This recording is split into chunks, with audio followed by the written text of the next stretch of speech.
नमस्कार दोस्तों, home science academy में आपका स्वागत करती हूँ। आज आपके लिए जो कोशिका की संरचना टॉपिक चल रहा था, इसे मैं आपके लिए पार्ट 2 लेकर के आई हूँ, जिसमें आपको द्विध्रुव के बारे में, कोशिका विभाजन के बारे में और केंद्रक के बारे में एक साथ 3 टॉपिक को मैं कवर करूंगी, बहुत ही शॉर्ट में और बहुत ही इंपॉर्टेंट, जहाँ से आपके क्वेश्चन पूछे गए हैं और इससे संबंधित जिससे आपके आगे जो पेपर होंगे उसमें भी आपके आने के चांसेस है।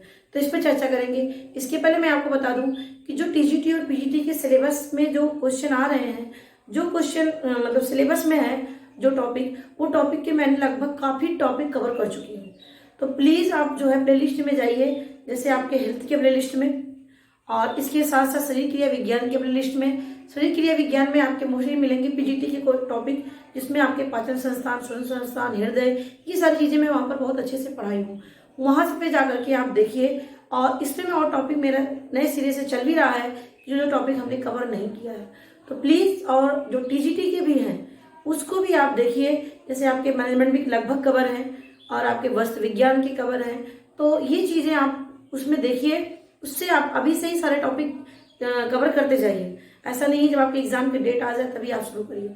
अब मैंने जो टॉपिक पढ़ा चुकी हूँ वहाँ से आप पढ़िए। जिसने अभी नया ज्वाइन किया है, अभी नए सब्सक्राइबर हूँ, उनके लिए मौजूद रूप से हिदायत है। और जिसने जो पहले से सब्सक्राइब किए हुए हैं उनको भी मैं कहती हूँ कि अगर आपने प्लेलिस्ट में नहीं देखा है तो प्लीज़, जितने प्लेलिस्ट मैंने बनाया है उसमें जाकर के आप प्लीज़ देखिए, जिसमें और भी आपके टॉपिक कवर हो सके।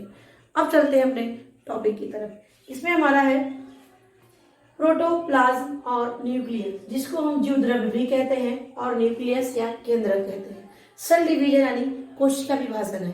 तो एक साथ ये टॉपिक कवर करेंगे। देखिए हमारा जीवद्रव्य की खोज किसने किया है? पुरकिंजे ने किया है।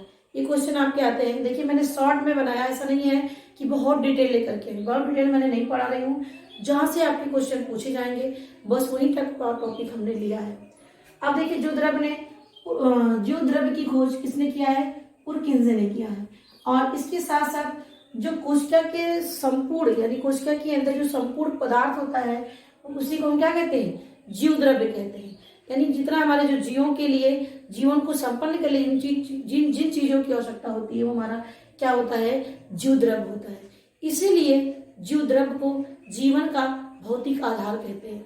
क्या कहते हैं? जीवद्रव्य को जीवन का भौतिक आधार कहते हैं। क्वेश्चन आपको मिल सकता है कि किसने जो है, किसने कहा है जीवद्रव्य जीवन का भौतिक आधार है, किसमें बात कहा गया है?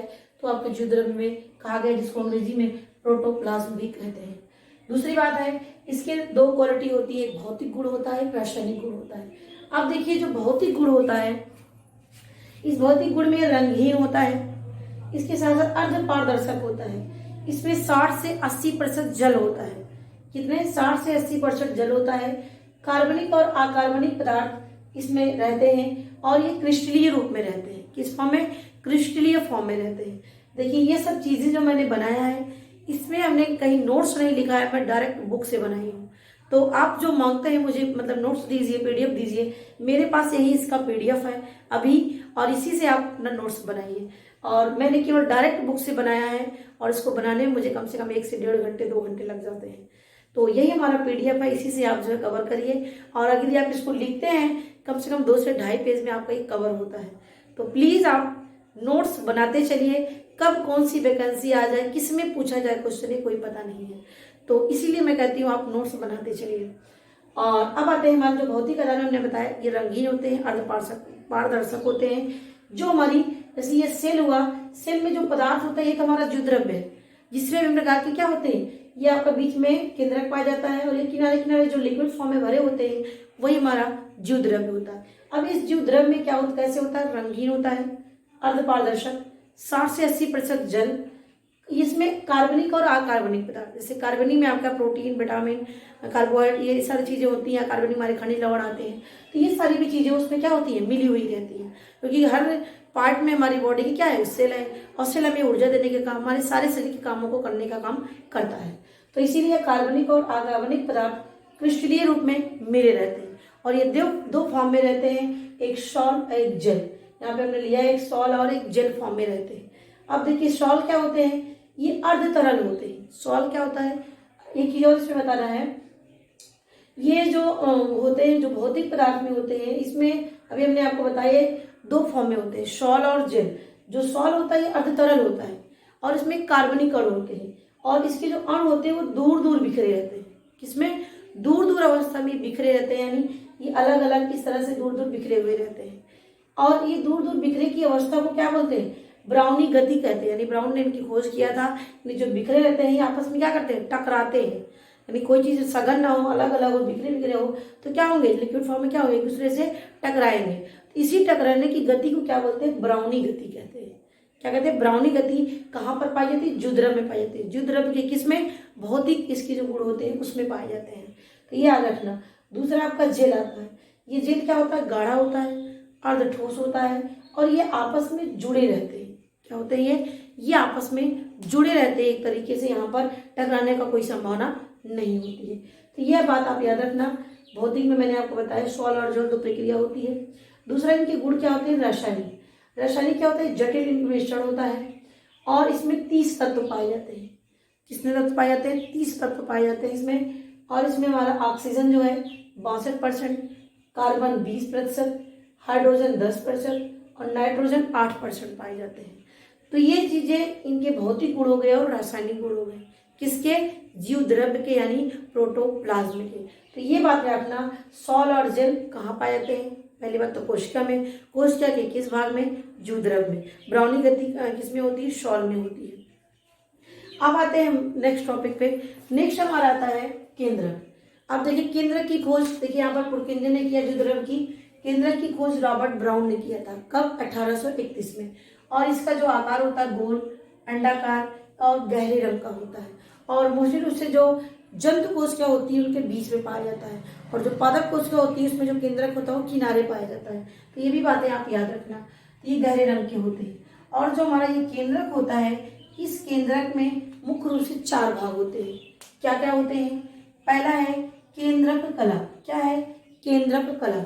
इसमें हमारा, इसी को हम न्यूक्लियर मेम्ब्रेन कहते हैं। क्या कहते हैं? Nuclear membrane. ये जान लीजिए आपका क्या है? न्यूक्लियर मेम्ब्रेन है। अब न्यूक्लियर मेम्ब्रेन का काम क्या है? ये दोहरी कह सकते हैं झिल्ली की बनी होती है। ये क्या करती है कि जो हमारा लिक्विड भरा होता है, जो द्रव्य इसमें जो भरे होते हैं और इसके और अंदर के जो पार्ट में ये आवागमन का काम करते हैं, यानी ट्रांसफर करने का काम होता है। यानी जो हमारे पदार्थ होते हैं वो क्या होते हैं? यहाँ से यहाँ केंद्रक की तरफ पहुंचाए जाते हैं। तो ये कहने का मतलब ये आवागमन का काम करता है कौन? न्यूक्लियर मेम्ब्रेन जो है, यानी झिल्ली। और ये जो होता है ये किसकी बनी होती है? लाइपोप्रोटीन की बनी होती है। तो क्वेश्चन आपका आ सकता है केंद्रक की जो झिल्ली होती है ये किसकी बनी होती है? लाइपोप्रोटीन की बनी होती है। ये आवागमन का काम करती है। दूसरा पॉइंट आता है इसमें न्यूक्लियर सैक, यानी इसको बोलते हैं केंद्रक द्रव्य। यानी इसमें के अंदर जो द्रव्य भरा होता है लिक्विड फॉर्म में, उसी को क्या बोलते हैं? न्यूक्लियर सैक कहते हैं या केंद्रक द्रव्य कहते हैं। ये क्या होती हैं? इसी को कैरियोलिम्फ भी कहते हैं। क्या कहते हैं? केंद्रक द्रव्य कहते हैं, कैरियोलिम्फ भी कहते हैं, कोशिका केंद्रक रस भी कहते हैं इसको, क्योंकि लिक्विड फॉर्म में होता है। और ये जो है न्यूक्लियर प्रोटीन की बनी होती है और ये पारदर्शी होती है। और इसमें क्या क्या होता है? क्रोमैटिन पाए जाते हैं, खनिज लवण पाए जाते हैं और आरएनए पाए जाते हैं। क्रोमैटिन, लवण, खनिज लवण और आरएनए इसमें पाए जाते हैं। इसको न्यूक्लियर सैक कहते हैं, कैरियोलिम्फ भी कहते हैं। ये न्यूक्लियो प्रोटीन की बनी होती है, पारदर्शक होती है। तो ये होती है क्या? Nuclear sac. तीसरा आता है न्यूक्लियस। ये हमारा तीसरा है केंद्रिका। क्या होती है? केंद्रिका, जिसे हम न्यूक्लियस कहते हैं। ये प्रोटीन की बनी होती है, इसमें आरएनए और डीएनए पाया जाता है। और जब कोशिका विभाजन होता है तो ये क्या होती है? गायब हो जाती है। यानी जो आपका ये किनारे वाला पार्ट है, जब कोशिका विभाजन की क्रिया होती है तो क्या होती है? ये गायब हो जाती है, यानी डिसअपियर हो जाती है। तो यानी जो न्यूक्लियस होता है वो आरएनए, डीएनए और मतलब प्रोटीन की बनी होती है, इसमें आरएनए और डीएनए पाया जाता है। नेक्स्ट हमारा है क्रोमैटिन। देखिए बहुत डिटेल नहीं, जितना आपको पढ़ना बस उतने ही आपको फोकस करिए। ज्यादा करेंगे तो चीजें समझ में नहीं आएंगी, जहां से आपको पॉइंट लेना है वो भी आप नहीं ले पाएंगे, वो भी आप पढ़ नहीं पाएंगे। तो आपको वही देखना है जो आपके मेन फोकस में हो। अब आता है क्रोमैटिन, यानी हमारी जो हमारी ये केंद्रक है, इसमें क्रोमैटिन धागे जैसी संरचना इसमें पाई जाती है। किसमें? केंद्रक के अंदर। अब इसमें क्या होती है? इसे क्रोमैटिन जो होती है एक इसी में क्रोमोसोम्स पाए जाते हैं, जिसको हम गुणसूत्र कहते हैं। और इसी क्रोमोसोम्स को हम क्या कहते हैं, आनुवंशिक गुणों का वाहक। क्या होता है, आनुवंशिक गुणों का वाहक। पहला यहाँ से इंपॉर्टेंट क्वेश्चन, आनुवंशिक गुणों का वाहक किसे होता है, गुणसूत्र होते हैं जो हमारे केंद्रक के अंदर पाए जाते हैं, जो हमारे आनुवंशिक गुणों को एक पीढ़ी से दूसरी पीढ़ी में पहुंचाने का काम करते हैं। और ये किसकी बनी होती है, ये हिस्टोन प्रोटीन की बनी होती है। किसकी बनी होती है, हिस्टोन प्रोटीन की बनी होती है। और इसी से ही एक पीढ़ी से दूसरी पीढ़ी में जो हमारे गुण होते हैं माता पिता के और उनके आजार दादा पापा, इनके जो गुणसूत्र होते हैं वो गुणसूत्र के माध्यम से ही बच्चों में प्रवेश करते हैं। तो ये हो गया हमारे 4 पार्ट, याद रखना। केंद्रक कला जो बाहर की होती है, केंद्रक जो उसके अंदर लिक्विड फॉर्म में बनी होती है, केंद्रिका इसमें पाई जाती है जो आरएनए डीएनए की बनी होती है, क्रोमैटिन धागे जो क्रोमैटिन धागे होती हैं ये इसके अंदर पाई जाती हैं जो आनुवंशिक गुणों का वाहक होती हैं। अब आता है कोशिका विभाजन, यानी जो सेल डिवीजन होता है। सेल डिवीजन किसे कहते हैं, सबसे पहले जानिए। सेल डिवीजन क्या है कि मातृ कोशिका से पुत्री कोशिकाओं के निर्माण, यानी मातृ कोशिका से पुत्री कोशिका यानी डॉटर सेल के निर्माण की क्रिया को ही कोशिका विभाजन कहते हैं। फिर से देखिए, मातृ कोशिका से पुत्री कोशिका की निर्माण को ही हम क्या कहते हैं, कोशिका विभाजन कहते हैं। अब देखिए, जो कोशिका विभाजन की क्रिया होती है 2 प्रकार की होती है। क्या क्या, मीटोसिस और मियोसिस। क्या है, मीटोसिस और मियोसिस। देखिए, जो मीटोसिस होता है इसको हम हिंदी में सूत्री विभाजन कहते हैं, और जो मीटोसिस की क्रिया होती है वो सोमैटिक सेल में होती है, इसको कायिक बोलते हैं। क्या है, कायिक सेल। तो ये सोमैटिक सेल जो होता है, जो मिटोसिस की क्रिया होती है, मिटोसिस की जो विभाजन होता है किसमें होता है, सोमैटिक सेल में। क्वेश्चन आपका आ सकता है, मिटोसिस की जो कोशिका होती है, उस जो मिटोसिस की जो प्रोसेस होती है उसमें कौन सी कोशिका होती है, सोमैटिक या कायिक सेल। और जो मियोसिस होता है जिसको हम अर्धसूत्री विभाजन कहते हैं, इसमें डायप्लॉइड सेल में पाया जाता है। डायप्लॉइड सेल में मियोसिस की क्रिया होती है। तो याद रखना, मिटोसिस सोमैटिक सेल और मियोसिस इसमें डायप्लॉइड सेल, ये दोनों बातें याद रखना। जहां से आपके पॉइंट उठते हैं बस वही चीजें आपको याद करनी है। अब आता है 5 क्रिया होती है। जैसे पहले इसके स्टेप पूछ सकता है, पहला कौन सा है, दूसरा क्या, तीसरा क्या, इसीलिए मैंने यहाँ पर इसको ले आई हूँ। तो इसको आप समझने की कोशिश करिएगा। पहले चीज को क्या कहते हैं, दूसरे को, तीसरे को, चौथे को, पांचवें को, पहली बात। दूसरी बात, इसमें किसको किस नाम से भी जानते हैं ये भी याद रखना। जैसे इंटरफेस, इंटरफेस को हम विभाजन अंतराल, जैसे कभी हिंदी दे देता है, कभी अंग्रेजी दे देता है, तो आपको दोनों भाषा में आपको याद रखना है। जो इंटरफेस होता है इसको हिंदी में विभाजनांतराल कहते हैं, विभाजनांतराल कहते हैं। इसमें क्या होता है, इसी को रेस्टिंग न्यूक्लियस के नाम से भी जाना जाता है। क्या है, रेस्टिंग न्यूक्लियस के नाम से इसको जाना जाता है। आपसे याद रखना कि इंटरफेस को रेस्टिंग न्यूक्लियस के नाम से जाना जाता है। इसमें क्या होता है, इसमें जो जब कोशिका विभाजन होता है तो ये धागे की जैसी संरचना होती है सेल की, यानी एक सेल का रूप नहीं होता है, बल्कि क्या होती है वो एक धागे जैसी यानी थ्रेड जैसी संरचना होती है। इसमें जो गुणसूत्र होते हैं वो क्या हो, इसमें मतलब कि अस्पष्ट नहीं होते, क्लियर नहीं होते। जैसे हमारे गुणसूत्र होते हैं ये इस तरह से अस्पष्ट नहीं होते हैं। किस स्टेज में, पहली स्टेज में। पहली स्टेज में हमारे जो गुणसूत्र होते हैं वो स्पष्ट नहीं होते हैं और एक तरीके से उसको तैयारी की अवस्था कहते हैं। यानी गुणसूत्र विभाजन में, सेल डिवीजन में सेल डिवीजन में किन किन चीज़ों की आवश्यकता है, कौन से न्यूट्रिएंट्स की आवश्यकता है, इन सब चीज़ों को क्या करता है, पहले से स्टोर करने का काम करता है। और इसके साथ साथ इसमें जो मतलब डिवीजन होता रहता है, लेकिन इसमें गुणसूत्र जो है स्पष्ट नहीं होते। बस इतना आप इसमें जानिए। दूसरा आपका आता है प्रोफेज। प्रोफेज को हम बोलते हैं पूर्वावस्था। प्रोफेज क्या है, पूर्वावस्था होती है। इसमें क्या होता है, इसमें केंद्रक जो होता है बड़ा होने लगता है। जो केंद्रक की साइज होती है क्या होती है, बड़ा होने लगता है। इसके साथ साथ इसमें जो गुणसूत्र होते हैं यहाँ पर स्पष्ट नहीं है। अब देखिए यहाँ पर इसके जो गुणसूत्र क्या है, इसमें इसके गुणसूत्र अस्पष्ट होने लगते हैं, यानी इस तरह से यहाँ पर दिखने लगते हैं। किस अवस्था में, दूसरी अवस्था में, यानी प्रोफेज अवस्था में। और इसमें दो अर्धसूत्र होते हैं, ये क्या होते हैं, ये अलग अलग दिखाई पड़ने लगते हैं। एक ये इस तरह से जो गुणसूत्र, जोड़े गुणसूत्र होते हैं वो यहाँ पर दिखाई पड़ने लगते हैं। और इसमें जो केंद्रक कला होती है वो गायब हो जाती है। ये जो केंद्रक कला होती है क्या होती है, यहाँ से डिसअपियर हो जाती है, यानी वहां से गायब हो जाती है। तो पहले इसमें थ्रेड जैसी संरचना, दूसरे में गुणसूत्र स्पष्ट दिखाई देने लगते हैं और इसमें जो केंद्रक कला होती है वो गायब हो जाती है। तीसरा स्टेज आता है मेटाफेज, जिसको मध्यावस्था बोलते हैं। इसमें क्या होता है, इसमें ये सेंट्रोसोम इसको बोलते हैं। इससे जो होता है ये स्पिंडल जैसी संरचना बना लेते हैं, ठीक है। और ये यहाँ से भी यानी दो इस तरह से बढ़ जाते हैं। अब यहाँ पर जो ये आपका था केंद्रक कला, यहाँ से गायब हो जाता है। अब यहाँ से एक ये गुणसूत्र, एक ये गुणसूत्र, ये इस तरह से इस स्पिंडल से क्या होते हैं, जुड़े होते हैं। क्या होते हैं, जुड़े होते हैं। इसीलिए मैं यहाँ पे बताने की कोशिश की हूँ। ये आपका सेंट्रोमियर है और ये आपके जो यहाँ से जुड़े हैं ये क्या है, स्पिंडल है और ये आपकी गुण सूत्र है। तो देखिए यहाँ पर दो सेंट्रोमियर से ये हमारे गुणसूत्र ऐसे जुड़े होते हैं। तो इसी तरह से ये पूरा ऐसे से ये जुड़े होते हैं। किसकी अवस्था में, मेटाफेज की अवस्था में। ये मध्य अवस्था होती है। इसमें हमने आपको बताया सेंट्रोमियर है और इसके जिससे जुड़े होते हैं उसको क्या बोलते हैं, स्पिंडल बोलते हैं। यहाँ से ये पहले क्या हो जाते हैं, गायब हो जाते हैं, यानी इसमें आपको जो केंद्रक कला वो दिखाई नहीं पड़ती है। अब आता है चौथा एनाफेज स्टेज। एनाफेज स्टेज को बोलते हैं पश्चावस्था। क्या बोलते हैं, पश्चावस्था। इसमें क्या है, सेंट्रोमियर के अपकर्षण से अलग हो जाते हैं।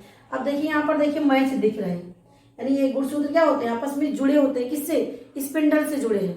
किससे, स्पिंडल से जुड़े हैं। लेकिन जब चौथा अवस्था होती है, एनाफेज यानी पश्चावस्था होती है, इसमें स्पिंडल जो है ये अपनी तरफ खींचता है, ये सेंट्रोमियर दूसरा जो है अपनी तरफ खींचता है। यानी ये दोनों क्या होते हैं, यहाँ पे देखिए सटे सटे दिखाई पड़ रहे हैं, यहाँ पर क्या हो गए, अलग हो गए। तो यानी सेंट्रोमियर के अपकर्षण के कारण, जो सेंट्रोमियर है, ये जो सेंट्रोमियर है इसके घर्षण के कारण, अपकर्षण के कारण जो होता है, ये जो गुणसूत्र होते हैं वो क्या होते हैं, अलग अलग हो जाते हैं। तो ये अपना अलग हो जाता है, ये अलग हो जाता है। फिर लास्ट में अवस्था आती है और इसी को हम डॉटर सेल भी के नाम से जानते हैं। ये जो अलग अलग हुई है इधर वाला, इसको क्या बोलते हैं, डॉटर सेल के नाम से जानते हैं। अब लास्ट हमारा आता है टीलोफेज। टीलोफेज को बोलते हैं अंत्यावस्था। क्या बोलते हैं, अंत्यावस्था बोलते हैं। इसमें क्या होता है, इसमें जो हमारे गुणसूत्र होते हैं ये क्या होते हैं, सेंट्रोमियर से यहाँ पे इस तरह जुड़ जाते हैं, यानी ये अलग हो जाता है केंद्रक के रूप में, ये अलग हो जाता है।